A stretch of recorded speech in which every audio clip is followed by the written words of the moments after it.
do less. And if your wife actually believes that you spending time with your daughter is less important than you working on a business, then you need to have a serious chat with her.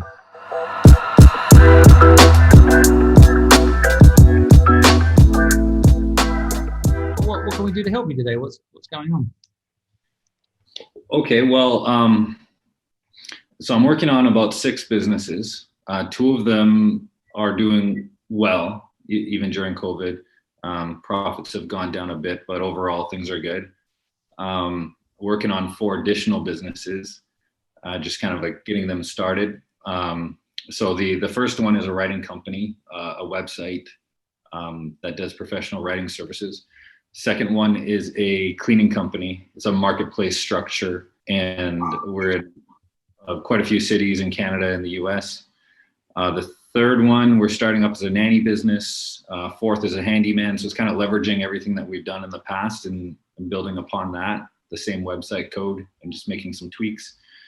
When I first contacted you, your form asked me if there was something that I'm dealing with that's challenging. And I think the biggest challenge and the biggest question I have is about personal goals versus spousal goals, as in, my ambitions are pretty large, and we've been able to develop companies that are making profits total of 50,000 a month. So I'm pretty happy with that. But my wife is not very satisfied.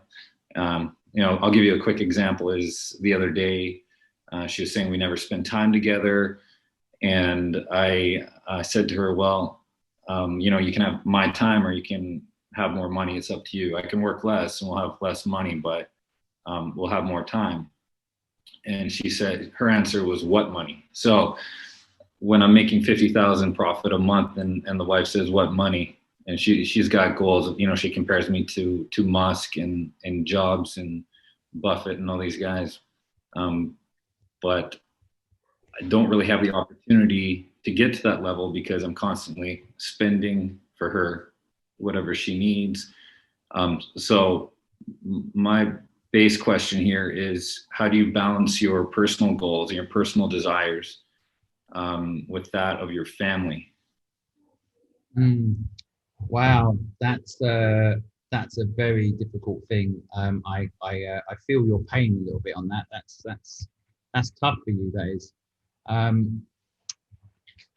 Yeah. Well, I work with a lot of founders of companies who often I say to them, maybe get marriage counselling, because sometimes with these things it is just a communication mistake, and so I don't want to. There's no blame to go around. It's just a misalignment on the communication.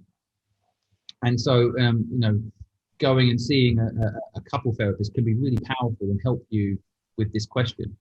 On a personal level, I saw this quote sticking in my head, which isn't quite right, but this quote I saw today, which is like, this is really bad, but like, the quote was basically, let me get it right. When women make money, they feel they don't need a man. When a man makes money, they feel like they want to give it to the one they love, so it was actually a positive quote about men for a change, like normally it's like men are so selfish, men are this, men are that. Anyway, I'm not saying that's true.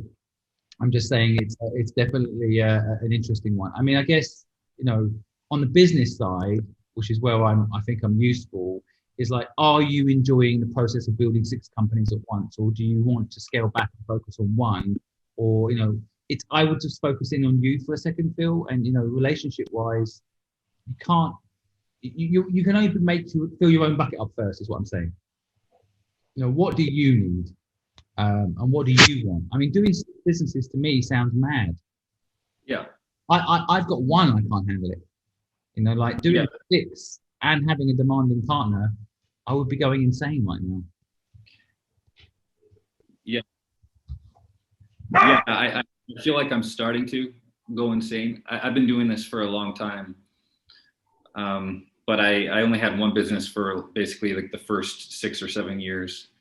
And then we started the second one after the first one was automated. Now the second one's automated. So it just kind of requires a bit of probing once in a while. And then, so I think why not leverage what we already have, because the process is already pretty automated, and then take the same framework. So that's how I'm able to do so many, without like literally being in a insane asylum. Because right now I think maybe I'm bordering that, but I think I enjoy the process to a point. But working 12 hours a day at this point, when I'm making as much as I am, I don't think it's really helping in the happiness department. So my goal was, before I met my wife, was to live off the stock market, like do it like Warren Buffett, and basically check my portfolio once a year, adjust it, and live off the market. I know how to invest as well, and I've done pretty well on the stock market, but it doesn't give me the type of returns that can, give me 50,000 a month unless I saved and then invested it. So I was always dreaming of retiring off of 350,000 and having $3,000 a month coming in, doing what I enjoy, which is writing. Wanted to get into film acting and stuff like that, but all those personal goals have been put on the side. And now, we go from making, when we got together, my wife and I, 7 years ago, we went from making 8,000 a month up to 15, then 20, then 25, and now it's at 50. And at every point, it's like, if only we could get to the next 5,000 or the next 10,000. And now we're at 50, and it's like, if we have 100,000 a month, then we're going to be able to actually enjoy our lives. But I know once we get to that point, it's going to be higher than that. And this is I studied Buddhism when I was in my early 20s, and that's probably why I felt like I could live happily off of 3,000 a month. And it's desire, which so many people have, is they just constantly want more and more. And the real trick in life is to be satisfied with what you have. I'm not saying go live in the Himalayan mountains and meditate for the rest of your life, but if that makes you happy, then why not? And for me, I was quite happy working online, traveling around, living in not the most luxurious hotels, but I was enjoying it a lot more than at this point, when we are staying in nice places. We are getting the nicest resort rooms. We're staying on fancy Airbnbs as we travel, and we're spending about 70% of what we make. So at least we can save some, but if we were able to save 80% of that, then I would be, on track to being more like Warren Buffett and having my money make money for me, because it's either the sweat off of my brow that's making the money, or the sweat off of the stock market, or that money making it for me, which means I can do the things I enjoy. So I'm not enjoying it. I'm not enjoying it one bit. And I know once we do get to $100,000 a month, I'm still going to be working 12 hours a day. And I don't want to do that for the rest of my life. So when I say these things to my wife, she's like, it's normal for a man to work like that. She has this very Russian mentality, not to stereotype, but she's a bit of a Russian diva. And she's got this mentality where the man just works and he's supposed to enjoy it. But I want to do what Will Smith is doing right now with his bucket list. He's jumping out of airplanes and surfing and diving with sharks. That's my idea of enjoyment, not working on a computer for 12 hours a day, 6-7 days a week, barely seeing my daughter, and barely seeing my wife, who I love, but she's got this addiction that drives me crazy. Oh man, I understand. It's a tricky situation. Made harder if you actually love this person, because then you're kind of a little bit caught in their desires, and not to stereotype. I don't want to stereotype either. But my brother was married to a Thai person, and the culture was just so different. First generation wealth. They just come from extreme poverty, and all that matters is how much money you've got. And I think I'm going to call it, Westernized societies, where we've seen people with money that aren't happy. We come to terms with the fact and realize the truth, which money doesn't make you happy. It only makes you happy if you're already happy. So, and I hate the idea that you're not seeing your daughter. I really value it. I've got a 3-year-old, so I really value that time. And can't always see him. He just yanked all my equipment off the table a minute ago. So it's not perfect, but it's just, I had that connection, and that you can't get that time back. No amount of money will ever buy that time back, right? And they'll soon be gone and doing their own thing. How old's your daughter? 1 year old. Yeah. Oh man, you can't buy this time back. The next couple of years before they go to school, you can't buy it back. Fuck work. Like if you can put one or two of those businesses in semi-automation, and you go spend the next 2 years being a part of your child growing up, you'll never regret it. You spend 2 years behind a computer, maybe or maybe not, you make money, but you can't get that time back. You can't buy it. You can't buy it. You're healthy now. You've got the energy to be with them. They're only going to be one for a short period of time. Fucking hell, man. Like, do less. And if your wife actually believes that you spending time with your daughter is less important than you working on a business, then you need to have a serious chat with her. Yeah. Right. Because that is not right. Let her go and work. The modern world, what's really happening? Women are going out and working. So if she thinks that's the answer, which I don't think is, and I think you don't think is, then she can go and do it, and you can spend time with your daughter. Yeah. She was involved in the business for about 1.5 years, and that was even worse. I actually had to basically kick her out a couple months ago because she can't handle the stress. Mm-hmm. And so getting her involved in business at home while I'm doing the same business, the dynamics were destroyed. So I said, take care of our daughter. Yeah. Save a bit on the nanny. I'm really talking about the psychology of it. I'm not saying she'll go run the businesses, but maybe she could go earn a living if she really believes money is the most important thing. I just think time is the most important thing. But that doesn't mean to say you don't make your businesses work. I mean, that's different. But I don't know anybody that can have 6 businesses and make them work. What Warren Buffett does is he invests in 6 businesses that someone else is running.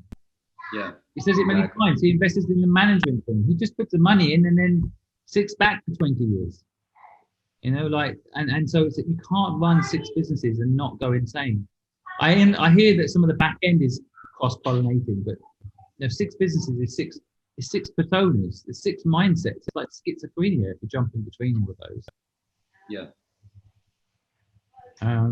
So, I mean, if this was just a business conversation, I'd be like, okay, can we make one business, just focus in on one business, make it a brand, not a business? Is there a brand in there? Because brand is where the value is, right? Yeah.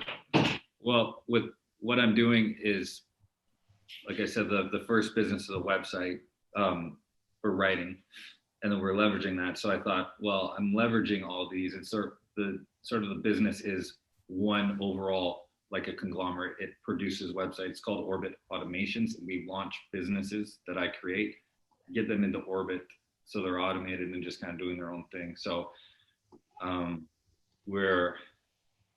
it's sort of how you look at it, because it's all leveraged off of each other. So I think theoretically it can be done. And we've done it with 2 businesses so far, and the third is starting to get some traction. So that I know I can do it, and it's just a matter of how long is it going to take me before that whole overarching process is automated. And I bring people onto the team and everything, and I outsource work, but it seems like getting the strategy in place, the processes to the point where they can operate without me looking, or I can go on a 7-day cruise without opening my computer or whatever. That's where the tricky part is. Once that happens, once the strategies are in place, once it's running like how McDonald's was created, where it was all automatic so that it could be franchised and had a 99% chance of succeeding if somebody bought that model. Once it's running like that, then I don't think money would ever be an issue, even for my wife, who's the most materialistic person in the world. She might still be jealous of you. She might be jealous of Elon Musk, but I think if I put in that effort for the next several months, I sense that it's coming to an end. But the tragedy is that I'm married to a person who values money more than actual quality time, which is really where the integrity of a person is, and where happiness really lies, because it's an addiction. When you get addicted to money, it doesn't stop. And I've seen. And the reason Warren Buffett is rich is because he doesn't care about money. Yeah. You know, that's the irony about money, right? So, you know, when you're chasing it, it runs away. And what that manifests itself into, you work your heart out to make money, and then you get sick. You know, like the harder you work, the luckier you get is not true. You know, and so there's that balancing act, kind of the Buddhism mindset. You know, like, yeah. So I'm a little bit like, I wonder how to help you. I don't want to interfere in your relationship, but I feel like you've got to have a serious chat with her. You know, you've got to get balance in your life. That's between you and her. I think on the business side, I definitely think that if you've managed to get $50,000 business going, then I would hire a CEO. I'd find someone to replace you that doesn't have a 1-year-old and a very demanding wife. You know, I would find someone. I'd rather have 50% of the business. They come in and double it. You've not got that pressure anymore. You think you can outsource it, or you think you have outsourced it, but you haven't. You're still in control of it all. So maybe you need to find someone, you know, I don't know how old you are, but 10 years younger than you, that doesn't have these other pressures, and let them come in with your guidance, train them for 6 months, and then let them run it, and you step back a bit.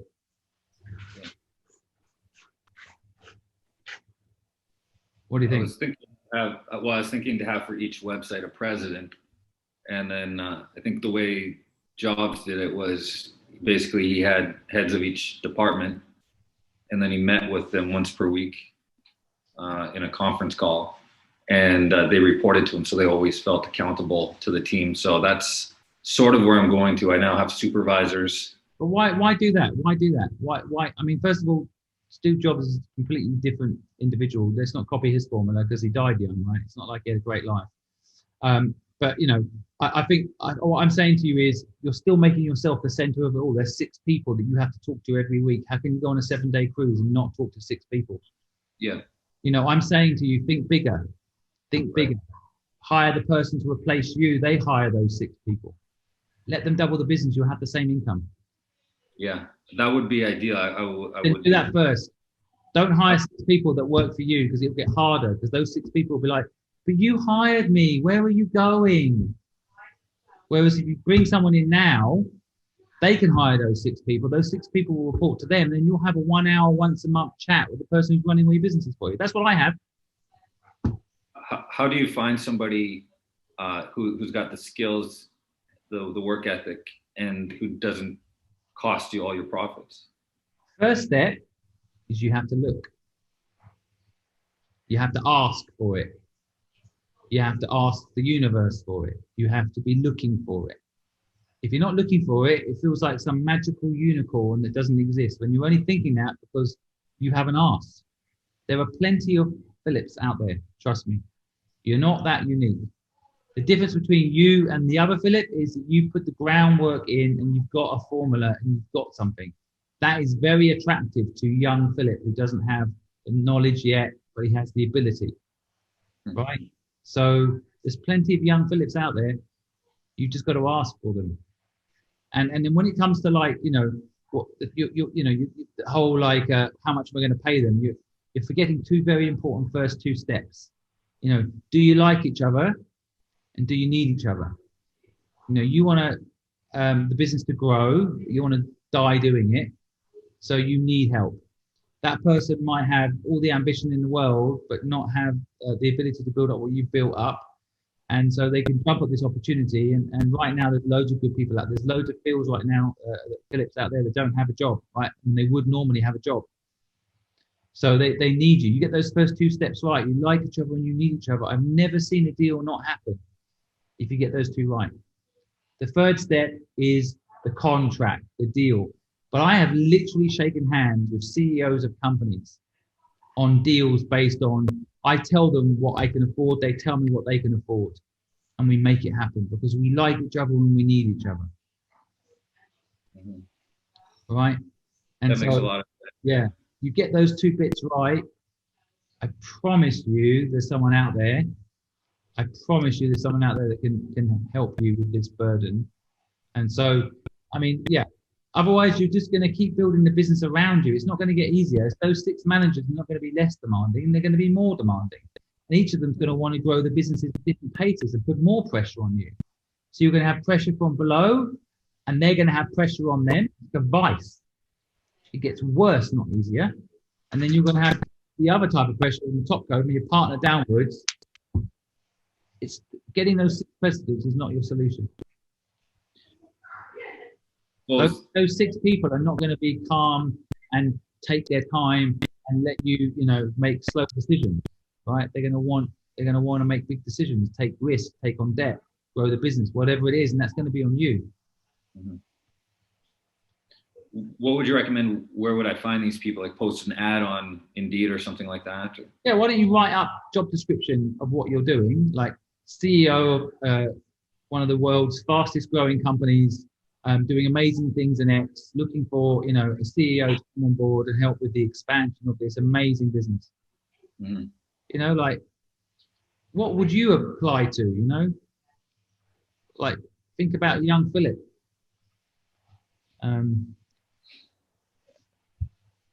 It's, yeah, if you're working, the problem is when you're working, long hours and you're working every day, it's like wood for the trees. You can't see it. You think the answer is hire more people to report to you. It's not the answer. Right? The answer is replace yourself. It's funny how when you're running a business, you might kind of know these things, but then you stop yourself from getting to that answer because you make excuses that you believe, like, oh, it's going to be too expensive, or that person wouldn't ever work as hard as I work. Yeah, and you've never even interviewed one person or even tried it. So you've got a limiting belief system, yeah. And in part, it's a self-preservation thing. In part, it's kind of like, oh, what would I do though if that happened? What would I do next? Because part of you, and this is very normal, Phil. I've been here too. Is like you're not doing it on purpose, but you're kind of like a martyr syndrome. Like, woe is me. I've got to provide for my family. I've got to work 12 hours a day. Woe is me. 6 days a week. Woe is me. It's like the little violin you're playing to yourself accidentally. You're not doing it on purpose. In reality, you're living off that. But that's not, as you know, that's no way to live. Stop the martyr and say, right, actually, this isn't the life I want. This is the life I want. So I want this life. So I need to change this life. And that means you have to go through some pain hiring that person, interviewing people. I did it in one of my businesses. I hired the wrong person. I had 2 years of nightmare. But then when I found the right person, it did change my world. But you have to go through that pain and confront the demons at home as well, I love your honesty. I absolutely love it. I can help people that are honest. But man, like you've got to do something about your wife. You just can't. Yeah, like you said, the hard part is that I love her and we've got this crazy romance, but there's so much conflict there with money.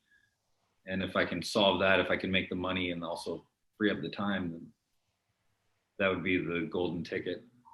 So I'm definitely going to get started looking for that person. Would you recommend that I pay them and then give them a percentage of the company as an incentive to really work their asses off? There's lots of different ways to do it. I think the first step is you like each other and you need each other. And then all this other stuff will happen. If you really like someone, you give them 50% of the company and not even think about it because you like them and it's just fun and you enjoy it and they made your life better, but they've doubled the size of the company anyway. So 50% of MySpace or 100% of Facebook, it doesn't really matter. You sort of mean, like, percentages are all bullshit anyway. But before you kind of have to make that decision, I mean, I've done it many different ways. Okay. One way I did it was I had a successful company and I said I said to basically the market leader, the person who's running the market leader company that was not privately owned, he was working for that company. I owned the independent market leader. They owned the global market leader. So basically Ogilvy, head of Ogilvy. I had Fluid, which is the largest independent creative agency in Asia. They were running Ogilvy, the largest public version of what I was doing. And I said, they're never going to give you ownership in Ogilvy, right? You're always going to be an employee at this company. Come and work with me, and I'll give you equity in this platform, and we can take it even further together. It was already big and successful. But they actually bought into the business. They bought 5% of the business with their capital, right?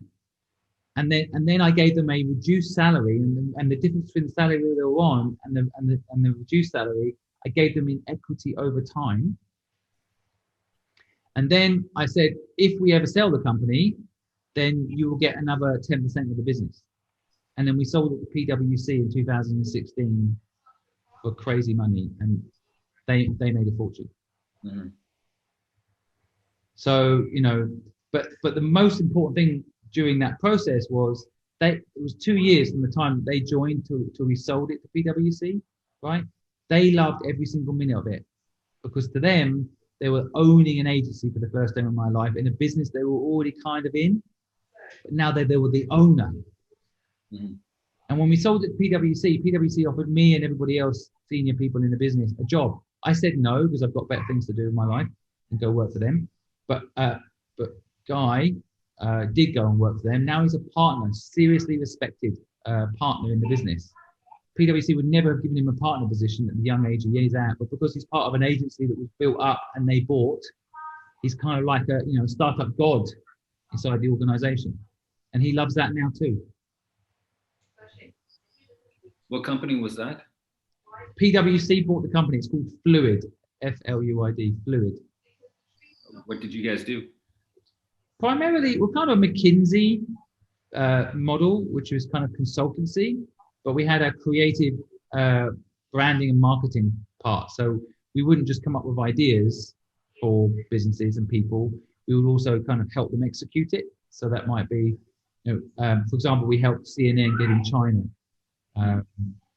and stuff like that. Just a little bit out the box thinking how to get businesses that are traditionally perhaps difficult to scale in certain markets. We help them do it through clever thinking and then good execution on the marketing. Similar to sort of what my business is looking to do, which is to help businesses launch and then to become automated. That's sort of the goal in mind for my business.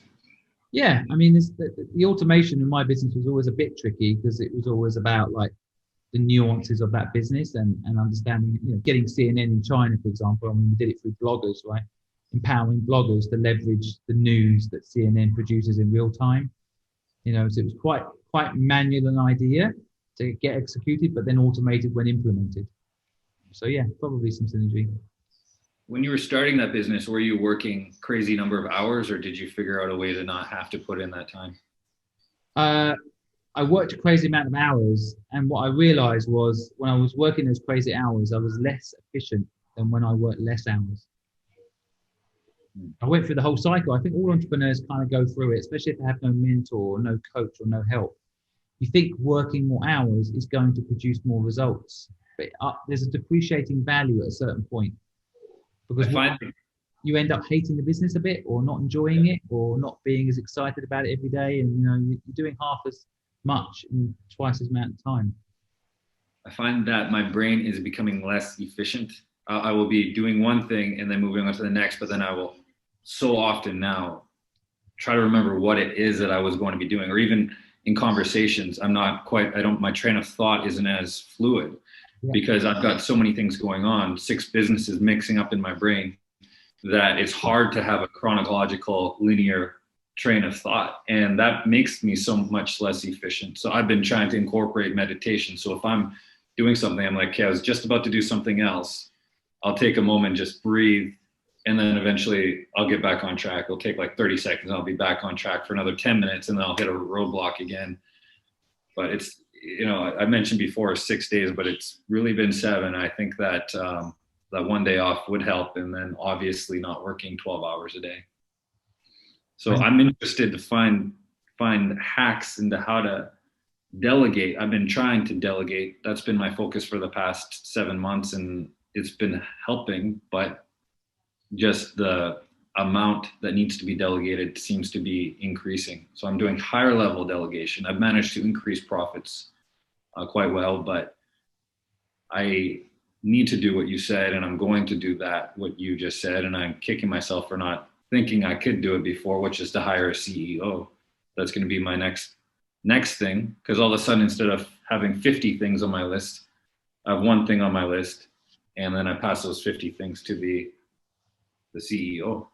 Totally. It makes much more sense. Yep. Yep. Totally. Well, I know it's not an easy task, but it's worth that big task. If you get it done, will change everything. Yeah. All right. Well, stay in touch, okay? Let us know how we can help you more. Me and Talia. Talia's on here too. Let us know how we can help you, okay? Okay, I appreciate it, Simon. Thanks a lot. All right, mate. Take it easy, all right? I'll be in touch. Thank you very much. See you, buddy. Okay, bye.